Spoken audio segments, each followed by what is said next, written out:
নমস্কার, জয় মা মুন্ডমালিনী। আশা করছি মা মুন্ডমালিনীর কৃপায় সকলে খুব ভালো আছেন, আর আমিও খুব ভালো আছি। আজ দেখাচ্ছি আপনাদেরকে গত পূর্ণিমার সংগ্রহিত ভিডিও। আপনারা জানেন গত পূর্ণিমা ছিল স্নান পূর্ণিমা। তো স্নান পূর্ণিমার আগের দিন যেহেতু পূর্ণিমা লেগেছিল, সেই কারণে ওই দিনকে আমাদের পুজো করা হয়েছিল মায়ের। তো যথারীতি সকাল সকাল মায়ের মন্দিরে চলে এসেছি, আর ফুলওয়ালা কাকু ফুল দিয়ে চলে গেছে, পিসি আর ঠাকমা ওখানে মালা প্রস্তুত করতে বসেছে। আমি ওদিকে পুজোর যোগাড় যন্ত্র নিয়ে বসে গেছি। আর এই দেখুন, এই চন্দন কাঠটি দেখছেন, এই চন্দন কাঠটি আমার পিসেমশাই কলকাতা থেকে নিয়ে এসেছিলো। যখন পিসেমশাই বড়বাজারে থাকতো, ওইখানে কোথাও একটা চন্দন কাঠের কোনো গোডাউন বা কিছু ছিল, যাই হোক ওখান থেকে নিয়ে এসেছিলো। এটি একদম আসল চন্দন কাঠ। এত সুন্দর সৌরভ সে বলে বোঝানোর না, এখন তো আর আসল পাওয়াই যায় না এরকম। তো এটা অনেক পুরনো কাঠ। আর এদিকে দেখুন এতগুলো পদ্ম আর এতগুলো মালা সব কিছুই পিসি প্রস্তুত করে দিয়ে গেছে। এবার সব যোগাড় যন্ত্রও মোটামুটি হয়ে গেছে। এবার মাকে সুন্দর করে শৃঙ্গার করে নেওয়ার পালা। প্রথমত শৃঙ্গার আমি করে নিয়েছি কিছুটা। এবার আরও ভক্তরা সব ফুলমালা নিয়ে চলে এসেছে, সেইগুলো দিয়ে আবার মায়ের শৃঙ্গার করে নিলাম। তো দেখতে থাকুন কেমন লাগছে মায়ের শৃঙ্গার। এদিকে দেখুন ভৈরবের গলায়ও একটি মালা পরিয়েছি, সুন্দর করে টগর আর ঘিয়ে কাঞ্চন দিয়ে একটা মালা করে এনেছে, সেই মালাটি পরিয়েছি। আর এদিকে দেখুন মায়ের আবার বললাম না যে ফুল মালা নিয়ে এসছে, সেই দিয়ে শৃঙ্গার করে নিয়েছি। এই করতেই আমার পুজোয় বসতে দেরি হয়ে যায়। সবাই অধৈর্য হয়ে যায় বুঝতে পারি, কিন্তু আমার সাজাতে এত ভালো লাগে। সাজাতে সাজাতে কোন জগতে চলে যায় আমি নিজেও বুঝতে পারি না। মাকে কিভাবে সাজালে ভালো লাগবে, এটা আর কি চিন্তা করতে করতে মাকে সাজাই। তো আপনাদের কেমন লাগলো আজকে শৃঙ্গারটি অবশ্যই বলবেন।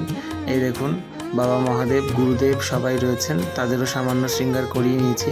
বিশেষভাবে করাতে পারিনি কারণ অনেকটা বিলম্ব হয়ে গেছে এবং পূর্ণিমাও দেরি করে লেগেছে। সেই কারণে তাড়াতাড়ি পুজোয় বসবো এবং সবাইকে ছাড়তে হবে। ইতিমধ্যে অনেক ভক্ত চলে এসেছে। আর এদিকে দেখুন এত ফুল এবং পুজোর সরঞ্জাম নিয়ে তারা সব বসে রয়েছে। এদিকে মায়ের নৈবেদ্যের জোগাড়ও করা হয়েছে। আর জ্যৈষ্ঠ মাসের শেষ মঙ্গলবার, সেই কারণে মাকে একটু আমদুধ দেওয়া হয়েছে। আমার ঠাকমা বলেন যে জ্যৈষ্ঠ মাসে শনি মঙ্গলবারে মাকে আমদুধ দিতে হয় এবং গৃহদেবতাদের দিতে হয়। অম্বুবাচিতেও যদিও দিতে হয়, আমরা দেই। আর জ্যৈষ্ঠ মাসে যেহেতু আগে করে দিয়ে এসেছি ছোটোবেলায় ঠাকমার নির্দেশে, সেই কারণে সেটা এখনও পালন করে যাচ্ছি, অন্যথা করিনি। এদিকে মায়ের পুজো চলছে। পুজোর সব মুহূর্ত আপনাদের সঙ্গে শেয়ার করতে পারি না, কেননা একা একা সব কিছু গুছিয়ে করা হয়ে ওঠে না। পাশে একজন ছিল, তাকে বললাম একটুখানি ভিডিওটা করে দিতে, তাই সে করে দিল। দর্শন করছেন মায়ের সেই পূজার মুহূর্ত। যাই হোক, মন্ত্রতন্ত্র সেভাবে কিছুই জানি না, যা যেটুকু জানি এই দিয়েই মাকে মা বলতে জানি, এই আর কি। এইভাবেই পুজো করি। মা সেভাবেই গ্রহণ করে নিচ্ছেন আজকে বছরের পর বছর।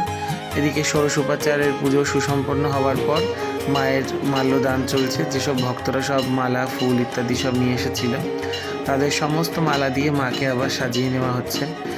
একটা দুটো করে প্রচুর মালা হয়েছে এবং সেই সমস্ত মালা দিয়ে মাকে শৃঙ্গার করে নেওয়া হচ্ছে।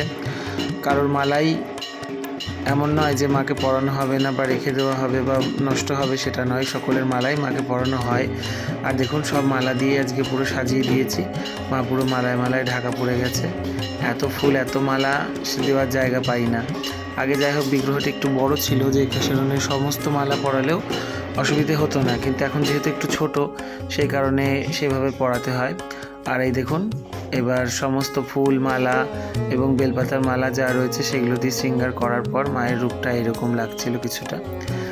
আসলে অতিরিক্ত গরম, তো সেই গরমে হয়তো মা একটুখানি ক্লান্ত, এই আর কি মুখটা দেখে মনে হচ্ছে।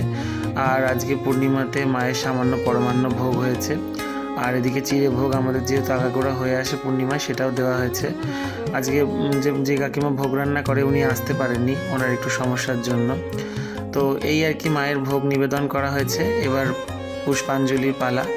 এবার সকল ভক্তদেরকে পুষ্পাঞ্জলি করিয়ে নেওয়া হবে। ওদিকে আমার শিষ্য মেয়েরা সব ভক্তদেরকে সব ফুল বেলপাতা সব দিচ্ছে পুষ্পাঞ্জলির জন্য। ভক্তরাও সব প্রস্তুত। এবার মায়ের আরতি শুরু হয়েছে। আরতি দর্শন করতে থাকুন। আরতির পরে এখনও প্রচুর ক্রিয়াকর্মাদি রয়েছে, হোম রয়েছে। হোমের পর ভক্তদের যাদের সব ক্রিয়াকর্মাদি রয়েছে সেগুলো সব হবে। তারপরে সব প্রতিকার দেওয়া হবে, এক এক করে নাম্বার অনুযায়ী খাতা ধরে নাম রাখা হবে। এভাবেই তারপরে পরপর প্রতিকার দেওয়া হয়। এভাবেই দীর্ঘদিন চলে আসছে এবং মায়ের কৃপা থাকলে আশা করি এরকমভাবেই চলবে। আজ আবার পূর্ণিমাটা লেগেছে একটু বেলা করে, যার কারণে একা একা প্রচণ্ড চাপ হয়ে গেছে।